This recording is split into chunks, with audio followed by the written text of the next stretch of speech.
Management Meets Marionette, Organizational Behavior and Management Style in The Devil Wears Prada by Lauren, Connor, Jack, Jackson, and Jaden. Viewers are first introduced to recent Northwestern School of Journalism graduate Andrea Andy Sachs, who applies to be an assistant at Runway with the hopes of gaining connections to magazine editors. Despite her lack of background or interest in fashion, Andy lands a coveted job as a second assistant to the magazine's editor-in-chief, Miranda Presley, who is a notorious dragon lady, invoking fear and all that cross her path. Miranda's demands prove so all-consuming that Andy's personal life suffers, causing her to become distant from family and close friends, including her boyfriend, Nate. Despite the near impossibility of the expectation Miranda holds, though Andy's devotion to her work, Andy begins to find success under direction of her tyrannical boss, who opts to have Andy accompany her on an important trip to Paris over a fellow peer. While at a high-gloss fashion event, Andy realizes Miranda's conspicuous nature and recognizes that she can no longer work for her and leaves, fleeing home, and seeks to repair the damage to her personal relationships while applying for a new job as a newspaper journalist. Following the 2006 release of the film, based upon Lauren Weisenberger's novel of the same title, speculation ran rampant that the film's cruel and dismissive boss was based upon Weisenberger's former employer, Anna Wintour. While Weisenberger denies a one-to-one portrayal, she acknowledges that her time at Vogue informed the book upon which the screenplay was based upon. Students of management and organizational behavior need not to have interest in fashion to appreciate the film's depiction of the role of personality, leadership style, stress, motivation, and job performance as factors into organizational behavior that we will analyze in this film. But now I'll let Jackson talk about personality. Andy's personality and interests change dramatically throughout the movie. Many of these changes are due to the studying Andy does in order to please her boss, Miranda. This changed Andy's nature of being kind, caring, and selfless. She was nurtured to only care about her job and Miranda. A person's nature is the ideas and morals they are born with, and nurture is the experiences they go through life. A person can be nurtured to go against their core values, and eventually Andy was nurtured to the point where her loved ones could not even recognize her. For example, when Andy gives her friends lavish gifts instead of hanging out with them, or when she forces her dad to go throughout New York in order to get Miranda a flight, Nate eventually leaves Andy because of this job. And the reason Andy stays is because she's constantly told a million girls would kill for that job. The reason Miranda can manipulate Andy so well is because of the different personality traits. Andy has an agreeable personality trait, which means she cares about compassion. This is, for example, this is when she compliments Nigel on the clothing and his new job. This is when she attempts to bond with her first assistant, Emily. And also when she wants to communicate with the twins at her house when she's confused on where to put the book.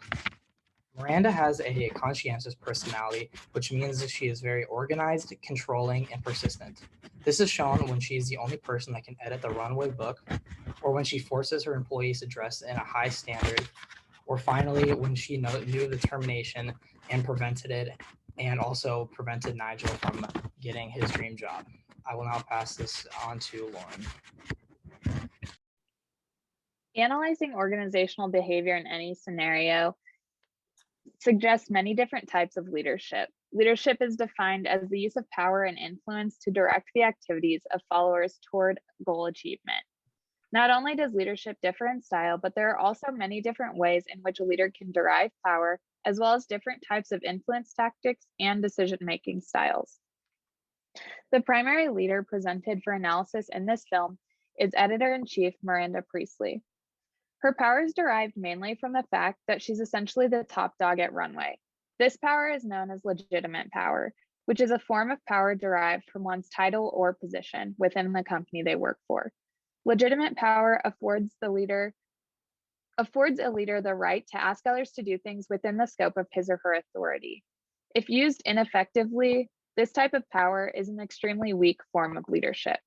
Miranda uses this power by taking advantage of her assistants and has them conduct personal errands, including having Andy pick up paddle boards for her daughters, which is completely unrelated to Andy's job at Runway. She also uses coercive power, which is control over punishments in an organization. During a hurricane, Miranda threatens to fire Andy unless she arranges for her return flight to New York, even though no airports are cleared to depart. Miranda's constant threat of termination serves as coercive power. She also implements the leadership tactic of reward power, or control over resources and rewards that another person wants. Miranda dangles the opportunity of traveling to Paris for a fashion show between her two assistants as evidence of her use of reward power. The influence tactic Miranda relies upon frequently is pressure. This also represents poor leadership practice. This tactic proves ineffective over the long term and is more effective in the short term. In the beginning of the movie, Andy bends over backwards in response to the pressure Miranda imposes because she doesn't want to lose her job. But eventually, the pressure of Miranda's threats are no longer coercive to Andy, and this leadership tactic fails. One of the most important responsibilities of being a leader is decision making. Miranda's decision making style is best defined as autocratic. This demonstrates a high level of leader control and does not solicit outside input, rather relies on the opinion of the leader. Miranda, by her own account, is career obsessed. To Miranda, all of her employees are disposable, and her leadership style is one that dismisses subordinates with the that's all rather than a thank you. Now I'll let Jaden talk about stressors. As the assistant for Miranda Priestley, Andy's life is filled with near constant stress. The first types of stressors Andy faces are called hindrance stressors. These are defined as stressful demands people tend to perceive as hindering progress towards personal accomplishments or goal attainment. The first hindrance stressor she faces is called role overload. Andy is struggling to maintain a successful work life versus maintaining her personal life with no changes. These both require so much energy to look after, and Andy becomes burnt out. The second type of hindrance stressor Andy faces is called role conflict. Because she experiences such a high amount of work overload, this leads her friends to see she is oftentimes choosing work over them and pushing them away. A third kind of hindrance stressor Andy faces is called work-family conflict. This is a non-work stressor that occurs when Andy is out for dinner with her dad and Miranda invades her personal time to make her find an impossible flight for her. This absorbs her family time and makes her dad feel left out and ignored. The fourth hindrance stressor that Andy is tasking with overcoming is financial uncertainty. We as a viewer have shown that Andy is undergoing financial stress when her dad pays her a month of rent at dinner.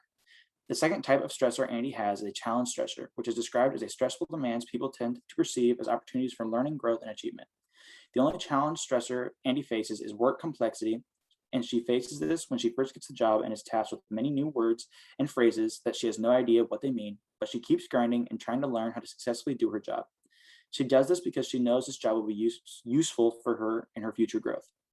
As a means of coping with the many stressors in her life, Andy adopts a two-pronged approach, encompassing both behavioral and cognitive coping.